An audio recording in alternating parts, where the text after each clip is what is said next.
And a very good afternoon, folks. At this time of year, high up in the sky on the typically east is a triangle of stars comprising of the very bright star Vega, the bright but somewhat dimmer star Deneb, and the bright star Altair.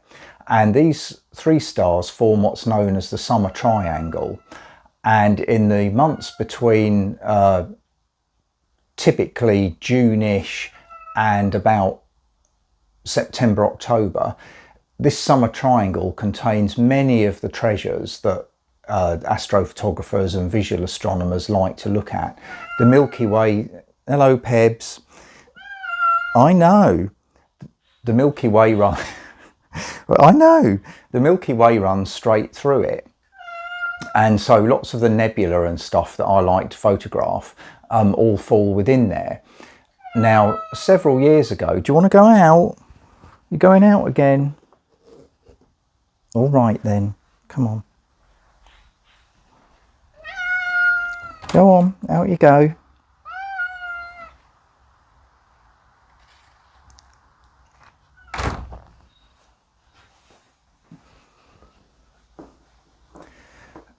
Now, several years ago, I took a photograph centered really around the star Altair, just with a camera and I think a 24mm lens on a mechanical star tracker. And I was quite pleased with the picture at the time, but what I promised myself is that I would go back with a telescope and have another look at that area. And indeed, that's what I'm going to do tonight. I shall be using a Star Adventurer mount. I don't need a go-to for this because I'm just pointing at a star that's clearly visible. And probably my Askar FMA 135 scope, which is similar to a 135mm lens, which hopefully will enable me to see some of the beautiful stars that are in that area, and also some of the dark nebula that I know from my earlier photograph inhabit that particular part of the sky. So yeah, fingers crossed that it clears up. So I shall bring you back a bit later on. My name's John and I make videos on camping, walking and astronomy. If you like what you see in this video, then please check my channel out, as you may find others that interest you there. But in the meantime, let's crack on with this video.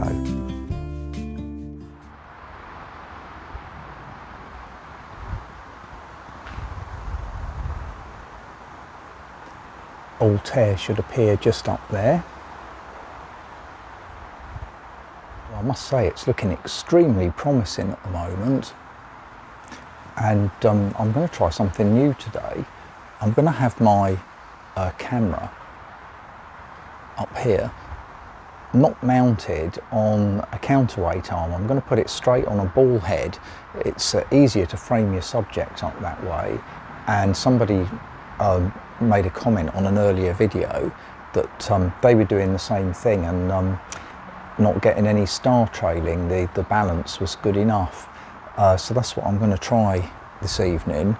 I'm only hoping to get kind of 90-second exposures anyway, so I'm not looking to push anything to its limits.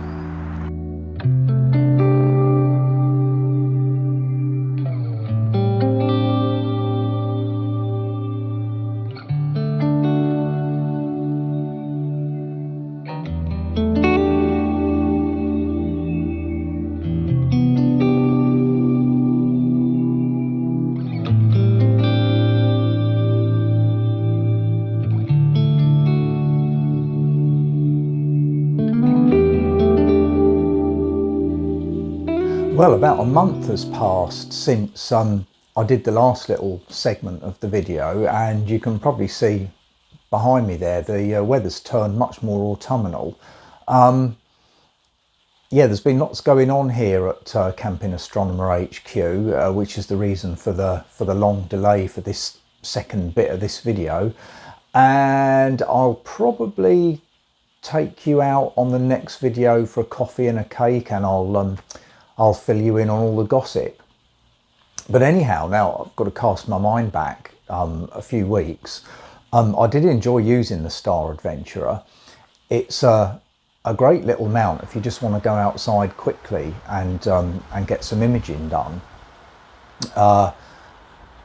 And it works particularly well in conjunction with a camera and a lens, or in the case of the video, in this instance, the camera and the Askar FMA 135 scope.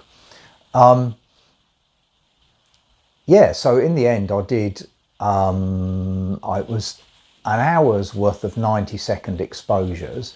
If I pixel peep on the image, I can see the stars were beginning to elongate, but you have to really blow the image up to see that. And I was actually very pleased with the result. I don't know why particularly, but I find it really pleasing. Now here I'm just going to put up a negative initially of that final picture, and the reason for that is that you can see some of the annotations on it better, and I'll put the final picture up at the end. So you'll see here there's the star Altair towards the bottom of the picture.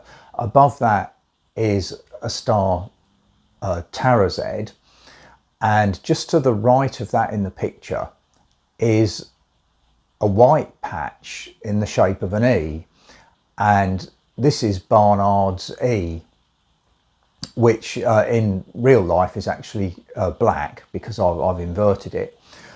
And I think it's come out quite well, the E shape. I hope you can see it. Now, Barnard's E is a dark nebula, and this is a collection of cloud and hydrogen dust that neither reflects light nor emits it. And these things will be completely invisible unless they are sitting in front of a much brighter object. And in this case, the much brighter object is basically the billions of stars of the Milky Way. The probably one of the most famous of Barnard's dark nebula is the Horsehead Nebula, which is here in the Northern Hemisphere a winter object. And this is one of the most commonly photographed items in the night sky, and I'll just put mine up now so you can see. There's lots of pictures that are way better than mine, but you can clearly see the horsehead shape here. And here the dark gas and dust is obscuring the red hydrogen cloud behind it to give it its shape. Now, Barnard's E is made up of 2 or 3 dark nebula that happen to form the shape of an E. And all this sort of dark gas and dust has to sit something like a maximum of 10 degrees Celsius above absolute zero. And they typically turn into star forming regions eventually. Also in the picture is obviously the star Altair, very bright star. I think it sits only about 15 light years away from us, and that's the reason that it's so bright. The star Tarazed sits about 400 light years away, I think, so that's much further away. Tarazed is a red giant, so you'll see in the picture it's an orangey colour. Altair is a blue-white star.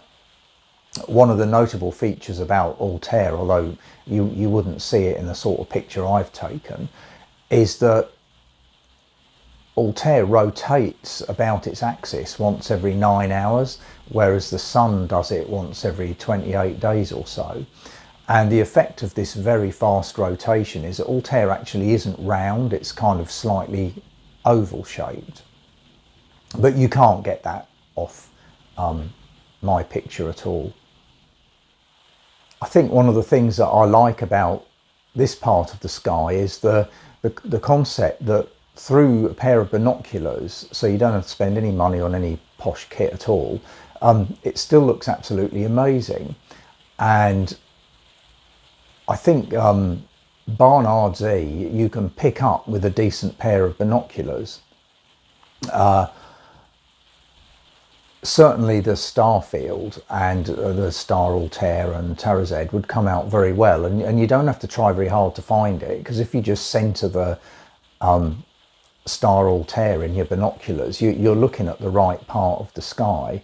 But if you live in a urbanised environment, you might struggle to see much of the Barnard Z dark nebula. But if you can get yourself, like when you go on holiday or something, to a darker sky area, then you've certainly got quite a good chance of seeing Barnard Z.